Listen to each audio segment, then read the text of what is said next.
Привет! Я Рустам Талпетов, эксперт по многодетным семьям. Вы, наверное, уже догадались, что семья у нас сегодня спортивная. Так давайте же познакомимся с ними, с многодетной семьей Бориса и Ларисы Первушиных. Давай, пас. Пошли. Пойдем.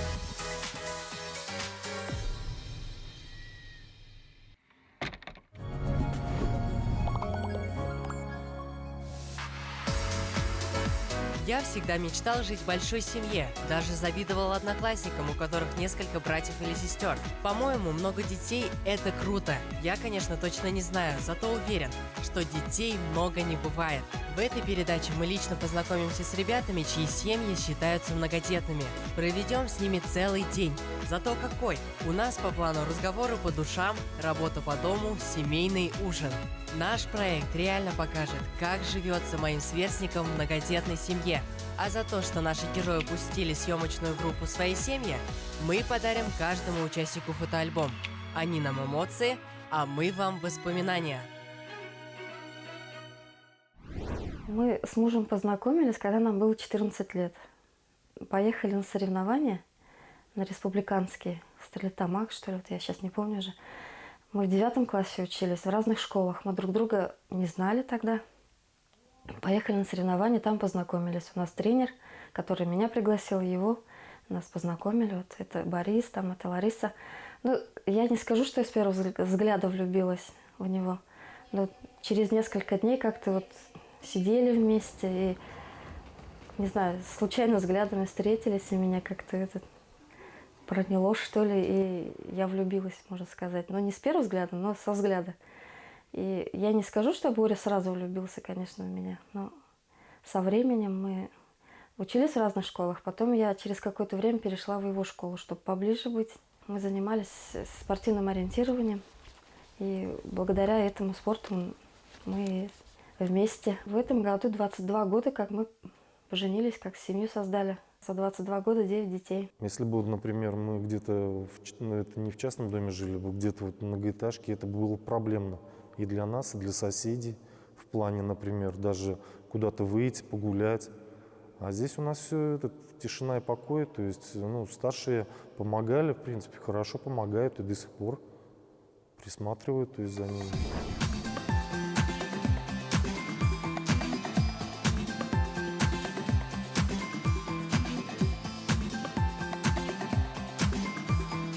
Раз, добрый. Хорошо. Все, отлично. Молодцы.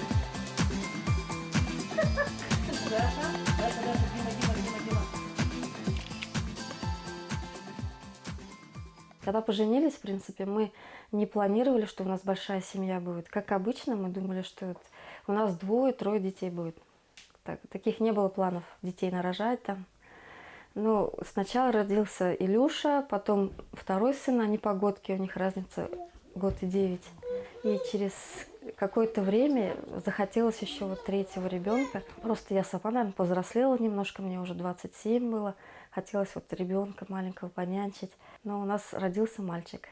На 4-го вообще никаких планов не было, мы не собирались рожать. И работу как раз только поменяла, меня взяли на работу. А тут прошло буквально 3 месяца, я забеременела. У нас родилась Кристина. А потом уж как-то пошло, как говорится. Так говорят, где 4-й, вроде и 5-й там.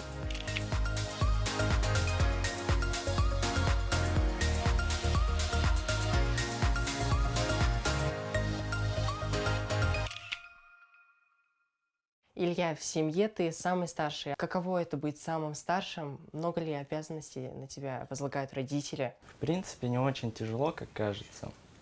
Несмотря на то, что у меня столько братишек и сестренок, мне нравится за ними приглядывать. Старший сын Илья, ему 21 год. Сейчас он учится на 4-м курсе. Бирский филиал БГУ на факультете биологии и химии. И у них будущая специальность химик, технолог, я вот так понимаю.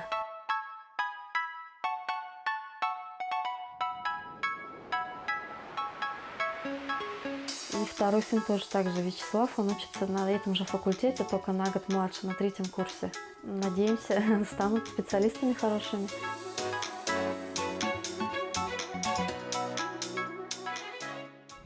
А сейчас ты уже пошел по пути своего брата, да, старшего, и тоже химик, да? Да, Так получается? Да. И сравнивая тебя и Илью, чем вы похожи?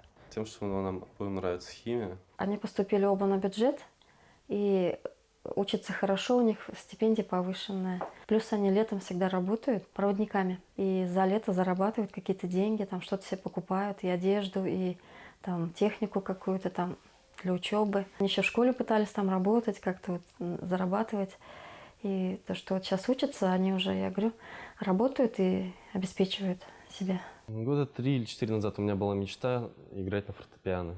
И я пошел на работу, чтобы купить себе фортепиано, заработал деньги и купил его.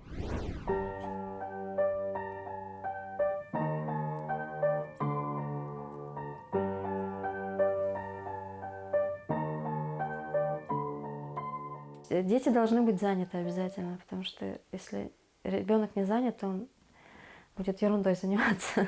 Каждый в чем-то помогает. Мальчишки огород там копать, скопать, выкопать и так далее. Вот где-то мужская работа. Вот старшие сыновья сильно помогали. Когда дом строили, вот второй этаж, тоже очень хорошо помогали. Девчонки уж больше убираться, пропылесосить, там, посуду помыть, где-то кушать приготовить, там, ну, картошку чистить, конечно, там, все с детства умели и помогали, и сейчас помогают. Вот этот большой дом кто помогал строить? Ну, каждую неделю мы приезжали с Бирска и помогали строить. Второй этаж мы начали строить в конце прошлого августа и достроили до декабря прошлого года. Ну и друзья помогали с электричеством, с отоплением. Так в основном только мы троем.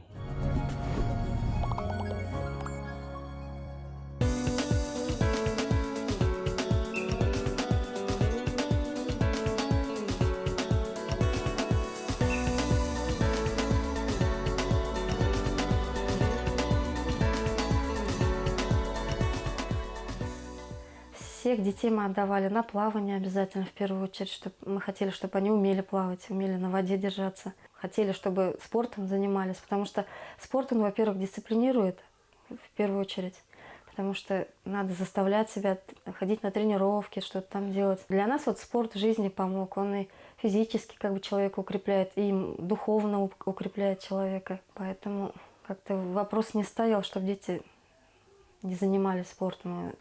Это прям, ну, обязательно. У меня вот старшие, они, в принципе, тоже спортивным ориентированием занимались, спортивным туризмом. Денис у нас сейчас в 7 классе, он уже более 6 лет занимается мини-футболом. Определенные успехи, в принципе, у нас в городе есть. Они в этом году вот на Башкирии были вторыми по своему возрасту. А здесь что мы будем делать? Заниматься футболом.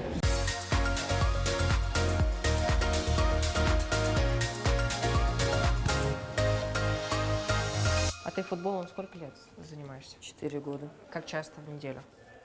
3 раза в неделю. Получается, этого хватает? Да. Ездим обычно на соревнования, занимаем призовые места. Сегодня вернулся с соревнований. Было 3 тура. Мы не вышли из группы, потому что команды были сильные. Мы не сдаемся и продолжаем тренироваться. Совершенно верно. А какие футболисты тебе нравятся? Есть один игрок из Ювентуса, итальянский клуб Пауло Дибала. А что самое главное нужно знать в игре по мини-футболу? Быстро уметь перекатывать и движения знать. А кроссовки какие нужны? В футзалке, например, широконожки можно или обычная подошва. Ну, получается, моя обувь точно не подходит. Нет. С моей обувью мне бы в баскетбол, конечно, играть. Ну, все, пошли тогда. Передача пошла на ту сторону, потом передача туда тебе получается. Ты в один выходишь с игроком, который в углу. А ты с угла тогда начинаешь.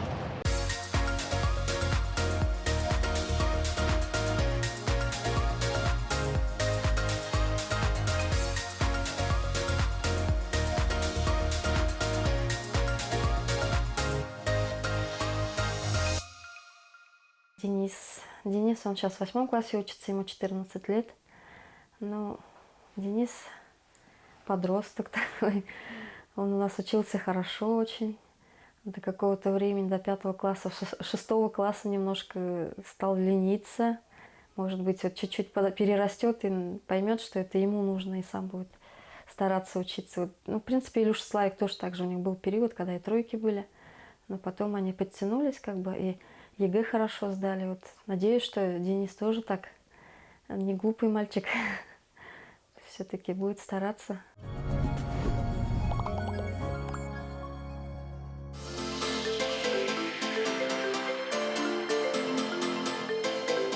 Сейчас обвязываем веревкой, вяжем булинь, узел посередине. Ага. Делаем 2 рабочих уса для перестежки. Это, кстати, похоже на альпинизм, да? чего-то? Это то же самое практически, только спортивный туризм. До запястья рабочий ус должен быть. Ага. До запястья, чтобы карабин был в руке. Если при срыве, чтобы ты мог схватиться Зацепиться, за да? веревку.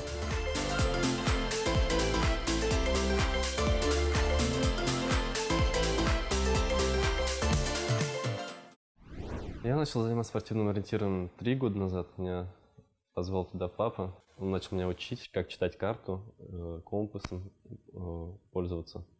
И потом мы провели соревнования местные. Я там победил. Дальше поехал на республику и тоже занял призовые места. Спортивное ориентирование – это у нас семейный вид спорта. В принципе, это интеллектуальный вид спорта, прикладной, военно-прикладной вид спорта. И по-другому ориентирование называют лесные шахматы. Там же не только ноги, руки как бы участвуют. Тут самое главное мышление. То есть на незнакомой местности, значит, с помощью карты и компаса за минимальное количество времени найти все контрольные пункты. Кто быстрее. В мае был российский азимут, ну, как бы районные соревнования. Денис вот первый был по мальчикам 14 лет. Настя была вторая по девочкам 12 лет. Настя.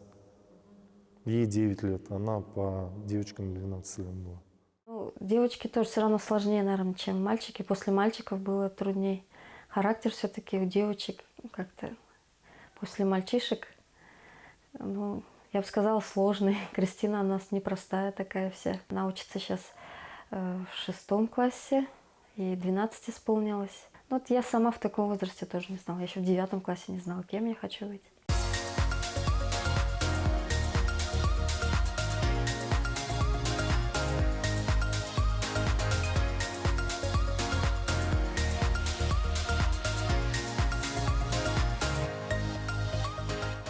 Кристина, она вот как у нас как такая помощница мамина, хорошая. Сейчас уже и Настя подтягивается тоже. Насте 9 лет, и она сейчас учится в 3 классе. Ну, она, наверное, такая более нежная, более спокойная по сравнению с Кристиной. Ну, все дети у нас такие упрямые, упертые немножко. Ну, мы ее поэтому тоже отдали в спорт, плаванием, чтобы она занималась. Но вообще она крепкая девочка физически. Ну, у нас традиция в 1 классе всегда отдавать на плавание всех. Потому что, во-первых, река рядом, белая. Во-вторых, значит, у нас в районе очень много озер, водоемов, пруды различные в каждой деревне. И я считаю, что каждый человек должен уметь плавать. Поэтому всех детей, как ребенок идет в 1 класс, я всегда записываю, значит, на кружок плавания. Не обязательно, чтобы он стал пловцом, но, по крайней мере, чтобы он был, ну, мог уверенно, значит, держаться на воде, плавать.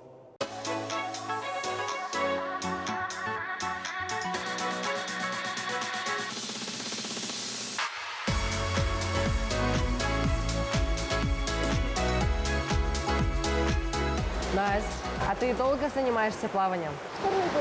2 год. Сколько раз в неделю ходишь сюда? В неделю хожу 3 раза. Кто тебя посоветовал сюда ходить? Папа. Получается, у вас вся семья такая спортивная?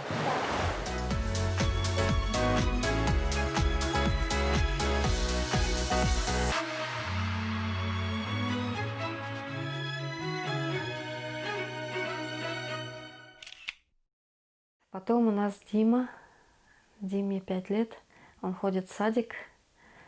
Ну, Дима у нас такой этот, немножко обделенный, мы считаем, вниманием, потому что когда тройняшки родились, он еще маленький был, и он как-то так этот, внимания ему не хватило, немножко у нас страдал от этого, потому что на тройне так, ну, много как бы сил уходило, времени, и немножко его в этом плане обделили вниманием, и сейчас вот пытаемся наверстать. Плохо говорил, долго не разговаривал. Это занимались в логопедической группе, сейчас уж более-менее говорит, но вот требует к себе больше внимания, такой ревнует немножко к девочкам.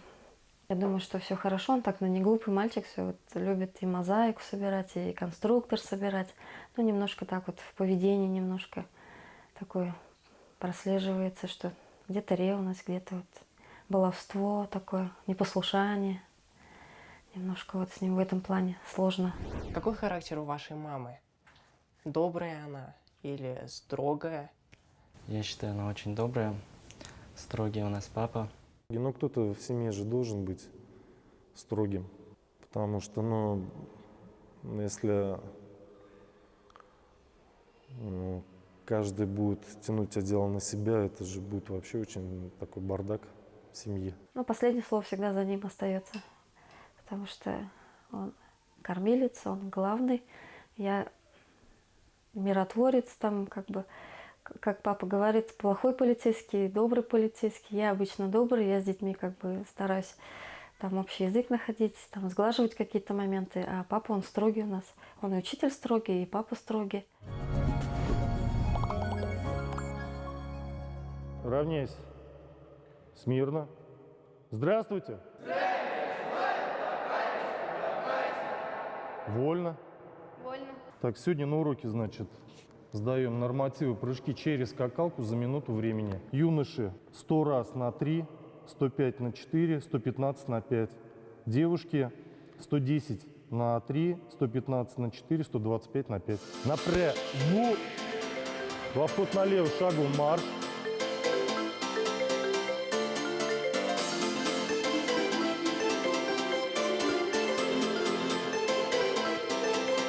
Внимание.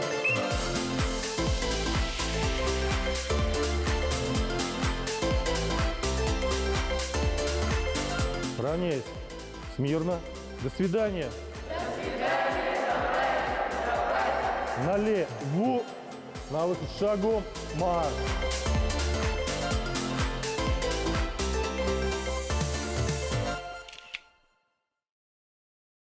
А тройняшки тоже это вообще неожиданно было. Ну, как-то думаю, ну ладно, до 40 лет еще можно родить.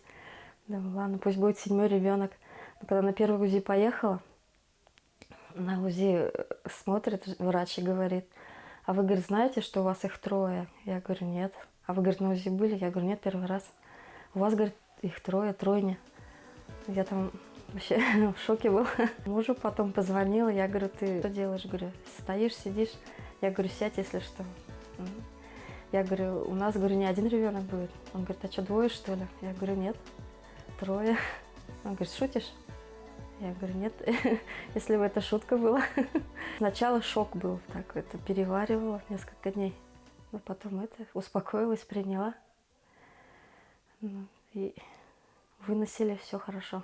Лариса на сохранении лежала в Уфе с тройняшками. Мы больше месяца жили. Вот я один с 5 детьми жил.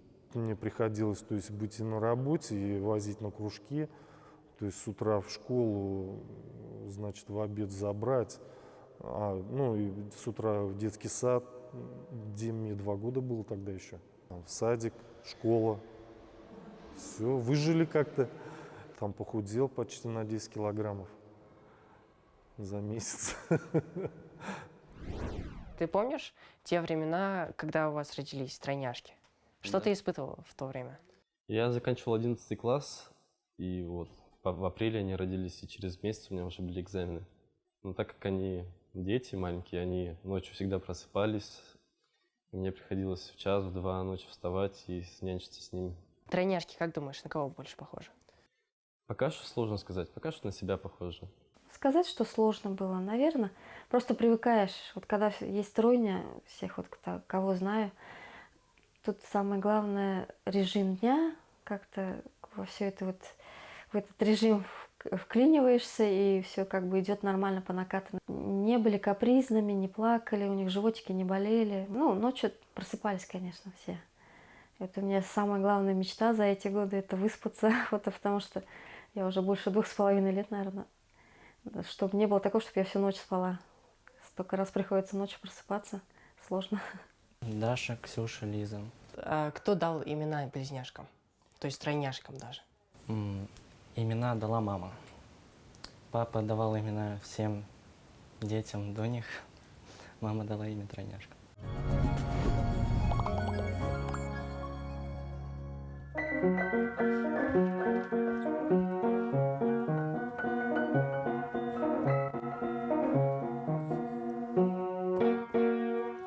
Пришлось развлекать тройняшек вот таким проверенным способом. Собачий вальс был исполнен мной, Дашей, наш зритель Лиза, а на подтанцовке Ксюша.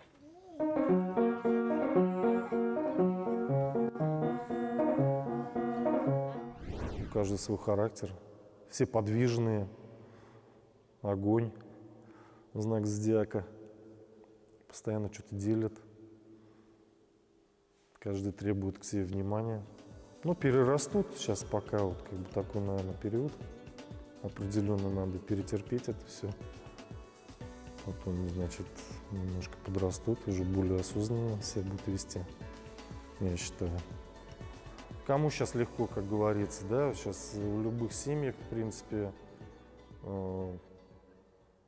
я, например, знаю, там, тоже там, 2-3 детей, там, или 1 ребенок, тоже не хватает денег. В принципе, какой приход, такой расход. Поэтому, стараемся, во-первых, жить по средствам. Сейчас уже и старшие сыновья самодостаточны в этом плане, в финансовом плане. Тоже как бы какая-то поддержка от них тоже идет в семью. Даже если много детей, как бы есть всегда стимул расти, как говорится. Мы, в принципе, вот свой дом имеем, построили большой дом. И дети, наоборот, как бы дают больше возможностей двигаться, как-то что-то там, не сидеть на месте. Я думаю, если бы у нас 2-3 детей было, мы бы, наверное, также жили в своей 3-комнатной хрущевке, там никуда бы не рыпались, нас бы это все устраивало, и все. А так вот у нас всегда была мечта свой дом построить, и, в принципе, как говорится, все у нас осуществилось, и дети есть, и выросли, и растут. Чтобы мои дети выросли достойными людьми, моя мечта, чтобы мне не было стыдно за них. Тоже, как говорится, устаешь, когда ты многодетная все равно, и, может быть, иногда и сил не хватает, но стараешься просто не отчаиваться, не роптать, потому что считаю, что, в принципе, у меня как бы все есть, для счастья все есть. Любимый муж, дети любимые, и дом свой, крыша над головой, есть что кушать, и поэтому, в общем-то, да, я счастлива.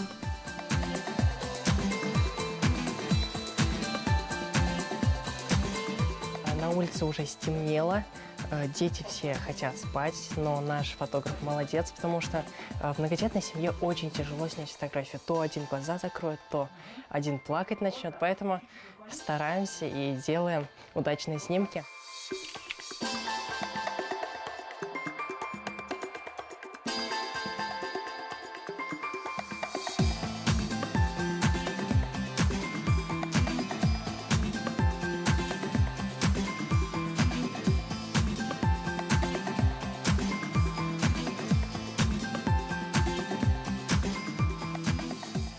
В семье Первушиных, как на Олимпиаде, скучать не пришлось.